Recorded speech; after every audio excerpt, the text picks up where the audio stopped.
मौसम विभाग ने अपने अनुमान में ये कहा था कि 4 जून तक मानसून केरल पहुंच जाएगा, लेकिन अनुमान सही नहीं बैठा। 4 जून को मानसून केरल नहीं पहुंचा। अभी तक मानसून श्रीलंका के दक्षिणी हिस्से में ही पहुंच पाया है।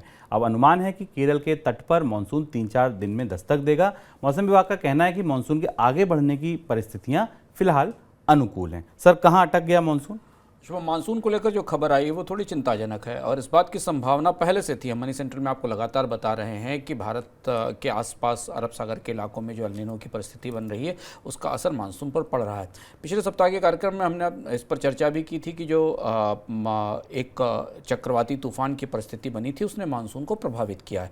मानसून की गति काफ़ी धीमी है और लंबे समय के बाद मानसून, पिछले कई वर्षों में ऐसा हो रहा है जब मानसून इतनी देरी से केरल तट पर पहुँच रहा है। आमतौर पर 1 से 4 जून के बीच पहुंच जाता है, पर आज की अगर हिसाब से माने और जो आईएमडी ने कहा है उस हिसाब से ये 3 से 4 दिन और ले सकता है, यानी कि अगले 8 या 9 तारीख तक इसे केरल के तट पर पहुंचने की संभावना है। यहाँ 2 बड़े घटनाक्रम दिख रहे हैं बदलते हुए। एक तो इस शुभम ने आपको बताया कि मानसून अभी श्रीलंका के दक्षिणी इलाके में है, वहाँ से सक्रियता के साथ ये आगे बढ़ेगा। हालांकि मौसम विभाग ने कहा है कि मानसून के आगे बढ़ने की परिस्थितियाँ अनुकूल हैं, लेकिन इस बार मानसून को लेकर मौसम विभाग ने कोई खुलकर सीधी भविष्यवाणी नहीं की है। यहाँ 2 चीज़ें देखने वाली होंगी, मानसून केरल के तट पर किस तारीख को पहुंचता है और उसके बाद मानसून की गति कैसी होती है, रफ्तार कैसी होती। आमतौर पर देर से आने वाले मानसून के आगे बढ़ने की गति भी धीमी होती है और 15 जून के आसपास मानसून को महाराष्ट्र के इलाके में सक्रिय होना चाहिए, खासतौर से उन इलाकों में जहां पानी की सूखे की संभावनाएं सबसे ज़्यादा है, मराठवाड़ा और विदर्भ के जो महाराष्ट्र के इलाके हैं।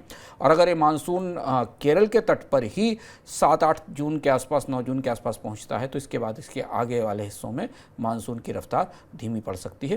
थोड़ी चिंताएं भारतीय अर्थव्यवस्था को लेकर और मानसून को लेकर अब गहराती जा रही हैं। हालांकि जो विक्षोभ का, जो चक्रवात की परिस्थिति अरब सागर में बनी थी वो कमज़ोर पड़ी और वो पूर्व की तरफ चला गया, इसलिए ऐसा हो सकता है कि मानसून के आगे बढ़ने की रफ्तार को थोड़ी मदद मिलेगी।